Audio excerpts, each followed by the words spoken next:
हमारे समाज के अधिकारी कर्मचारीगण, हमारे साथी ट्राइबल एम्प्लॉयज फेडरेशन के कर्मचारी साथी, हमारे जनप्रतिनिधिगण और आप सबको यहां पर आने के लिए आप सबका अभिनंदन, स्वागत। दोस्तों, हमारे समाज की शिक्षा के लिए हमारे पूर्वजों ने बहुत त्याग किया, बलिदान दिए। इसके बावजूद भी आज कालीबाई का हम बात करें, सेंगा भाई की बात करें, नाना भाई खाट का बात करें, शिवराम जी की बात करें, हमारे डामोर रामापथु की बात करें, और बहुत सारे उस जमाने में मार खाने वाले लोग हैं। कहा जाता है कि ज्योतिपाल के करीब 40 के करीब लोगों को दमोला थाने में भी उस जमाने में बंद कर दिया गया था। इन सभी लोगों की मेहनत से, इन लोगों की संघर्ष सक्षमता की वजह से, एक सेकंड भैया, थोड़ा स्पीच आवाज नहीं करना। सामूहिक प्रयासों से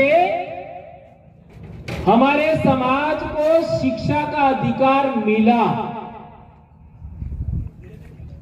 अब सवाल पैदा होता है कि हमारी शिक्षा रोकी किसने थी?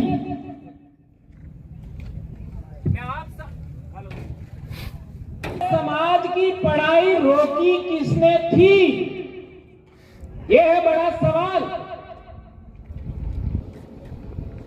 जो बच्चे वर्तमान में पढ़ रहे हैं, 12वीं में हैं, कॉलेज में हैं, इन्हीं में से एक बच्चा खड़ा होकर के बताए कि हमारे समाज की पढ़ाई किसने रोकी थी।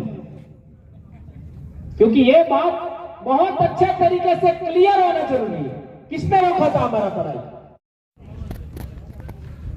अंग्रेजों ने तो 3 विश्वविद्यालय खोले थे, और वो भी 1858 के आसपास। तो बताइए कि हमारी पढ़ाई किसने रोकी थी? वापस वही सवाल, नवनियुक्त कर्मचारी बताओ। नहीं तो आप नवनियुक्त नहीं हो, अभी भी मेरी पाठशाला में बैठना पड़ेगा।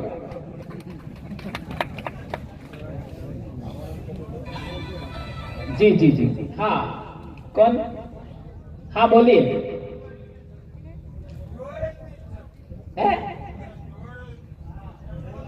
रजवाड़ों ने काफी हद तक ये बात, हमारे पूर्व सरपंच साहब की बात सच है। भारत देश में आज की तारीख में 70 विश्वविद्यालयों का आज तक पता लग गया। कितने? 70 विश्वविद्यालय। उनके भवन मिल गए। कौन से गांव में थे ये मिल गया। कौन पढ़ाता था, कौन पढ़ता था ये भी मिल गया। इसका मतलब है हमारे बाप दादे एक जमाने में पढ़े लिखे थे। हमको क्या सिखाया? आदि अनादि काल से हम कभी पढ़े ही नहीं, हम तो जंगली थे। यदि हमारे पूर्वज आदि अनादि काल से अनपढ़ थे, वो जंगली थे, तो हमारे बाप दादा आज से 700 साल पहले राजा कैसे थे? डूंगरपुर में हमारा बाप राजा था 700 साल पहले। 500 साल पहले हमारा बांसवाड़ा में राजा था, उदयपुर में हमारा राजा था। क्या वो अनपढ़ थे? ये बात हमें समझनी पड़ेगी। और वापस मेरा फोन लेना जरा। पढ़ाई किसने रोका?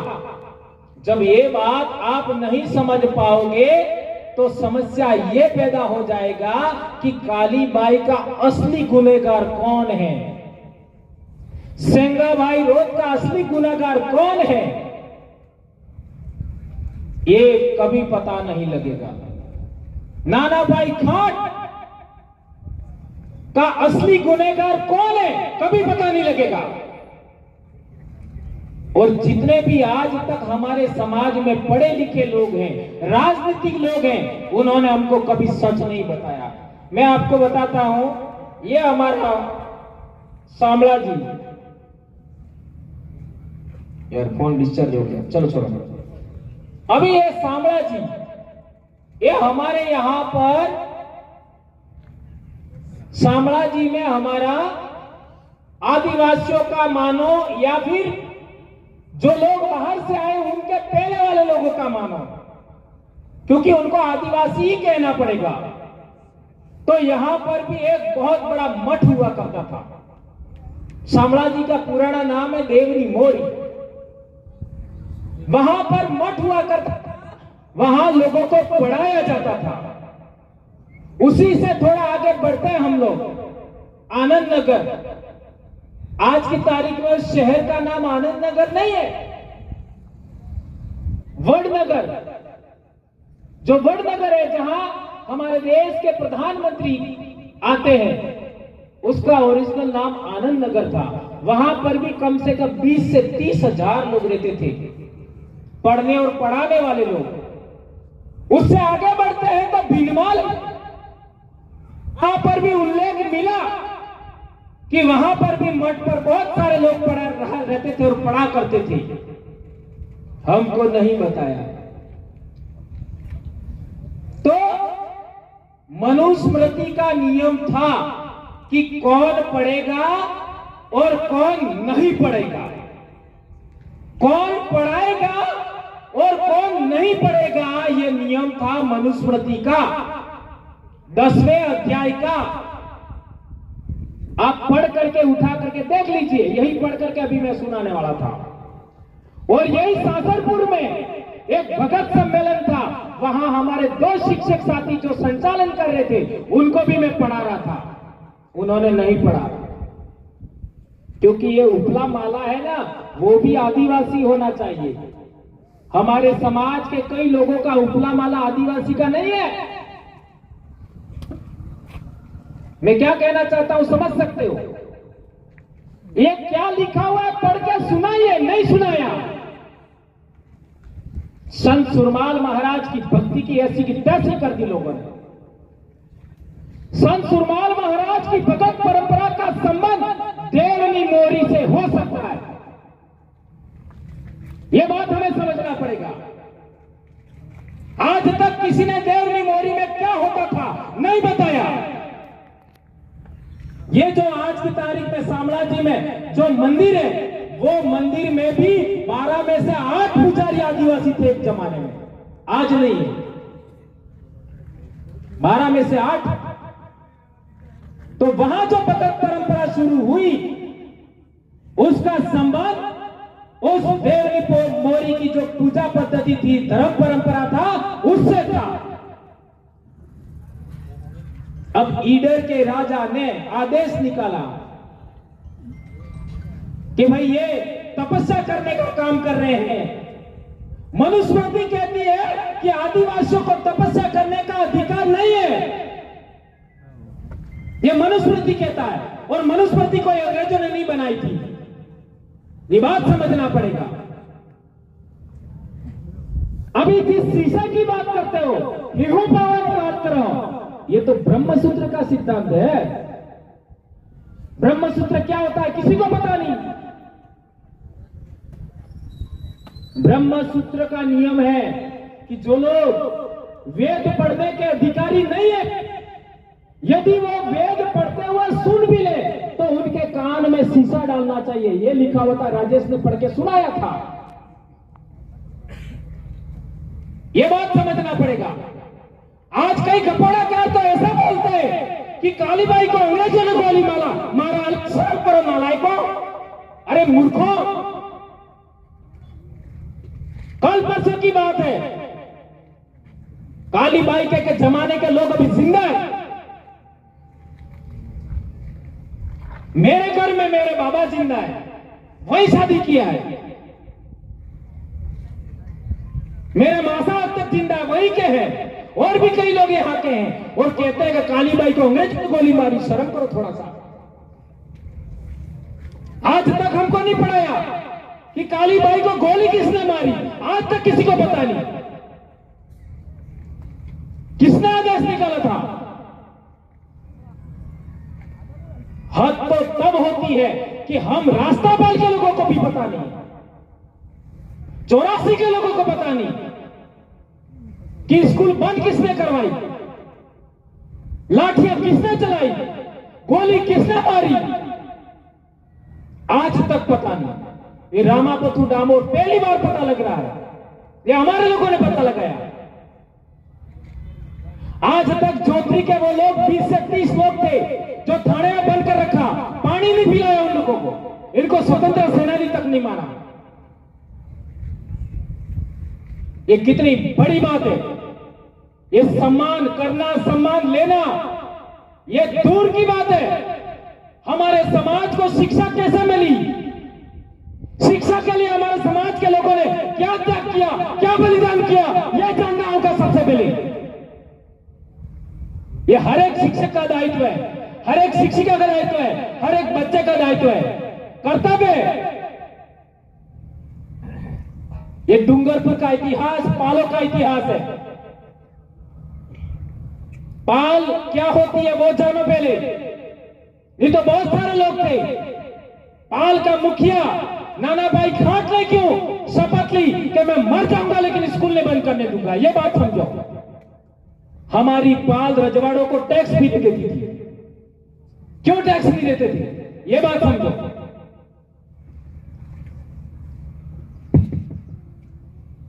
ये बातें हमें बहुत गहराई से समझने की जरूरत है दोस्तों, बच्चे बच्चियों सबको। तो ये शिक्षा का अधिकार हमको ऐसे नहीं मिला। जैसा मैं बता रहा था, बहुत सारे विश्वविद्यालय थे हमारे देश में, लेकिन हमको इन घपोड़ाकारों ने क्या पढ़ाया?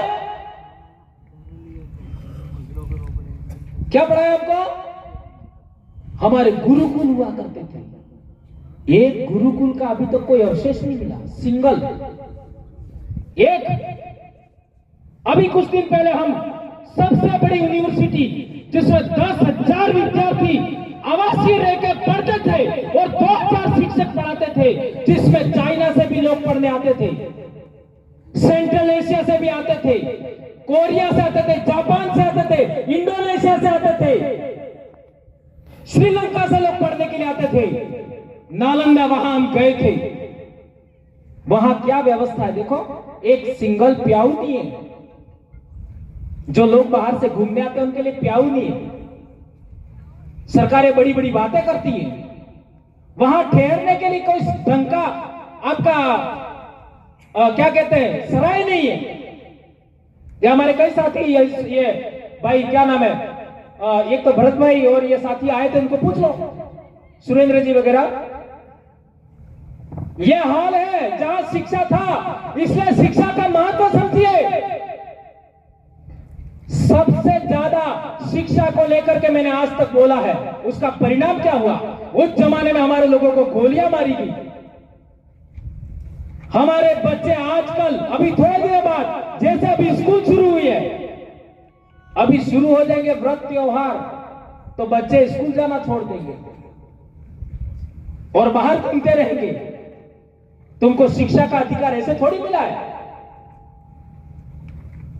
यही बात मैंने बोला था और लोगों ने मेरे ऊपर केस ठोक दिया, न जाने क्या क्या कहा, क्या क्या नहीं कहा। आज हालात देख लो। 8वीं क्लास में बच्चों के 2 रास्ते स्टार्ट होते हैं। ध्यान से समझना मेरे बेटे बेटियों, 8वीं क्लास में बच्चों के 2 रास्ते स्टार्ट होते हैं।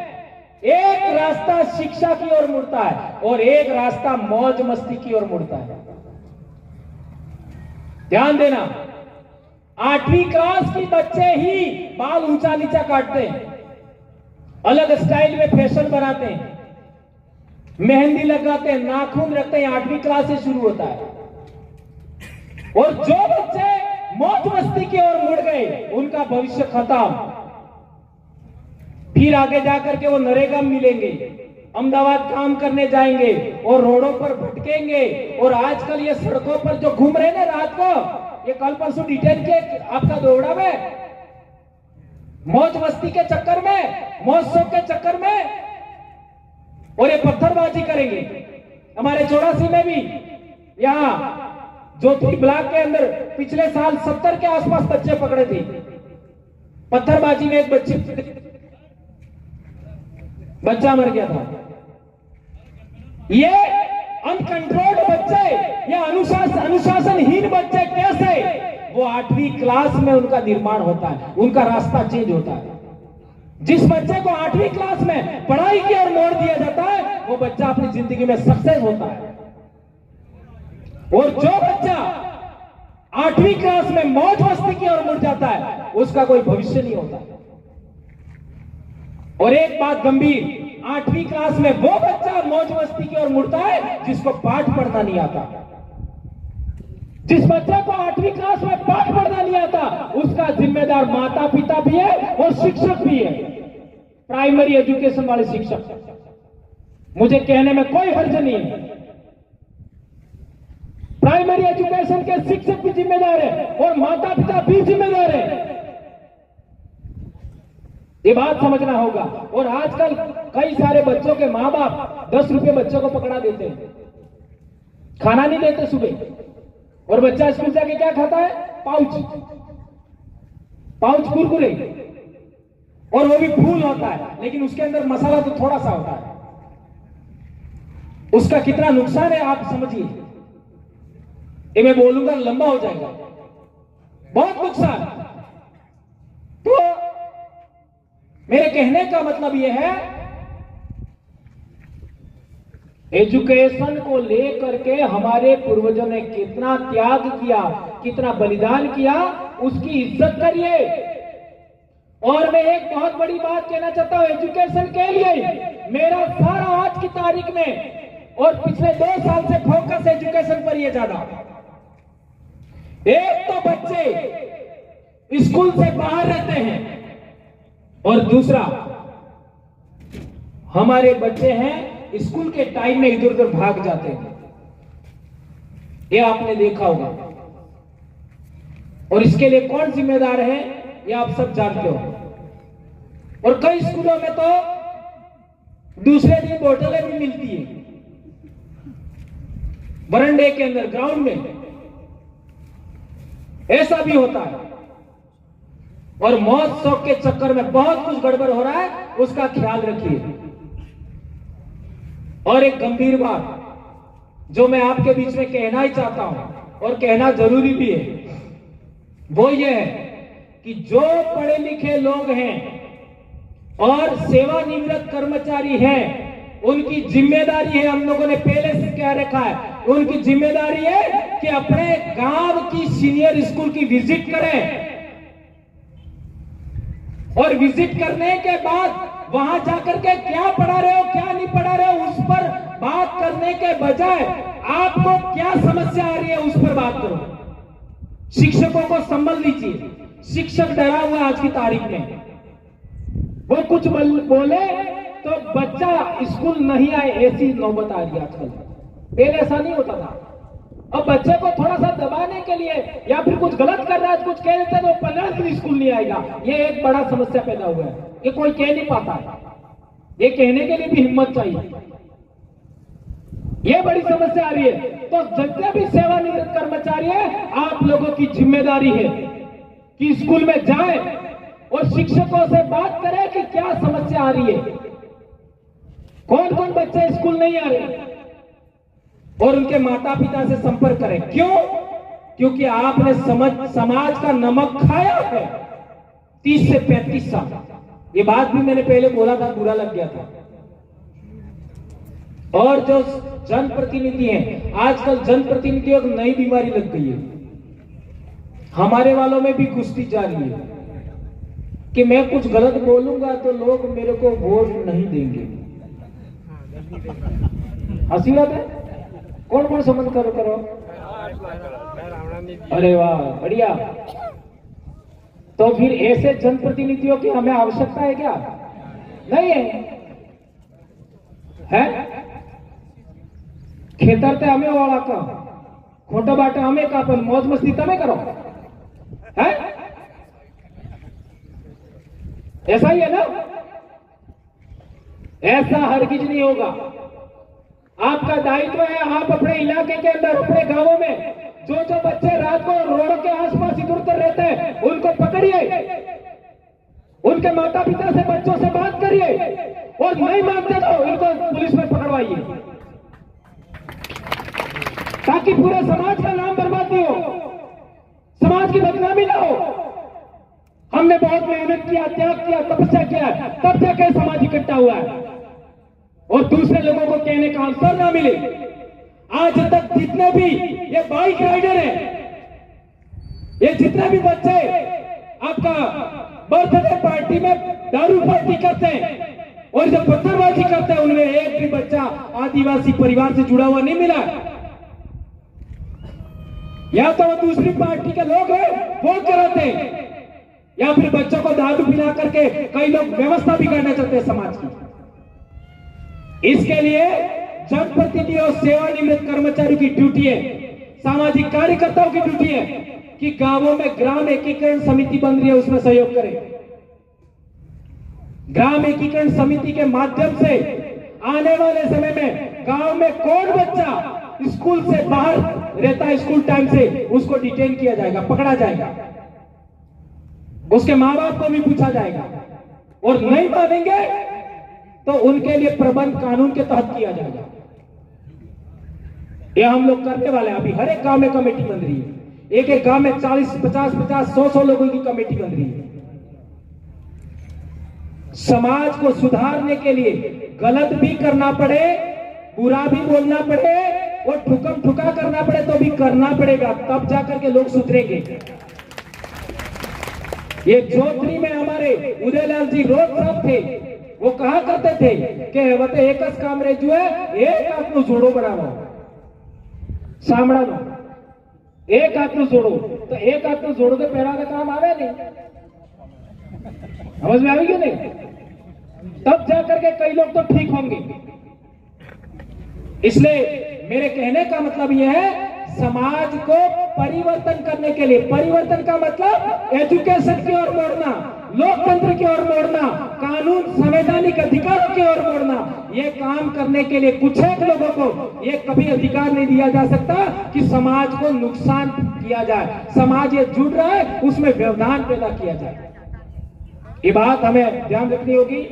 और चिट्ठी भी आ गई थी, क्योंकि टाइम का बहुत सारा हमारे बीच में अभाव है, तो आप लोगों ने मेरी बात को सुना। और एक महत्वपूर्ण बात, हमारे शिवराम जी का भी आज मूर्ति का अनावरण हो गया, आपका नानाबाई खाट का भी हो गया, सेंगाबाई का, कालीबाई का भी हो गया, और हमारे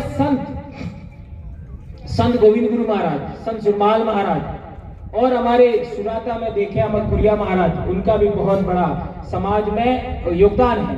इस तरीके से और भी बहुत सारे संत हो सकते हैं, उनका भी मूर्तियां हमें लगवाना ही है।